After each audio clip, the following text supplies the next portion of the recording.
राजीव भवन में political affair committee की बैठक के बाद सीएम भूपेश बघेल ने छत्तीसगढ़ में धान की खरीदी और बारदाने की कमी पर कहा कि 80 से 85% धान खरीदी की व्यवस्था हो गई है।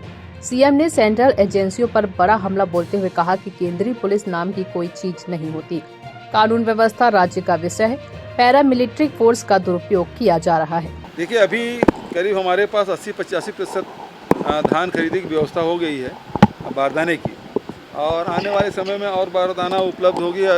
जो जूट कमिश्नर है उससे लगातार हमारे अधिकारी बात कर रहे हैं, भारत सरकार के जूट कमिश्नर से।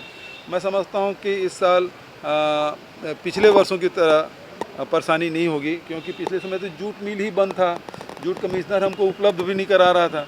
तो इस समय वो स्थिति निर्मित नहीं होगी, ऐसा मैं मानता हूँ। केंद्रीय पुलिस नाम की कोई चीज़ होती नहीं है। कानून व्यवस्था है वो राज्य सरकार का विषय है। केंद्र के पास जो पैरामिलिट्री फोर्स है और उसको डिप्लॉय हर राज्य में करते जहाँ आवश्यकता होती है।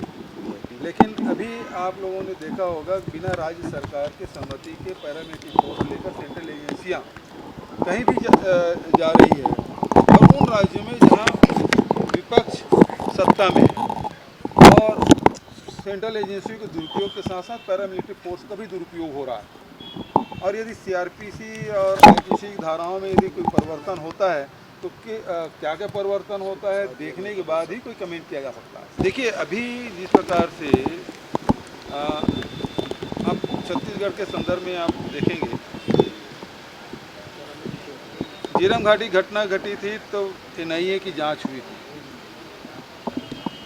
भीमा मंडावी में हम लोगों ने अनुरोध नहीं किया था जब भीमा मंडावी की हत्या हुई थी, और हम लोग उसको पुलिस जांच कर रही थी और आधे से अधिक जांच हम लोगों ने पूरा भी कर लिया था।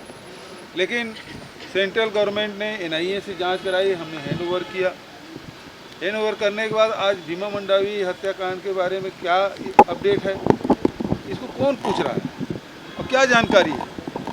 तो इस प्रकार से यदि होता है तो समन्वय होना चाहिए और राज्य सरकार को विश्वास में लेकर करना चाहिए, एक तरफा नहीं होना चाहिए।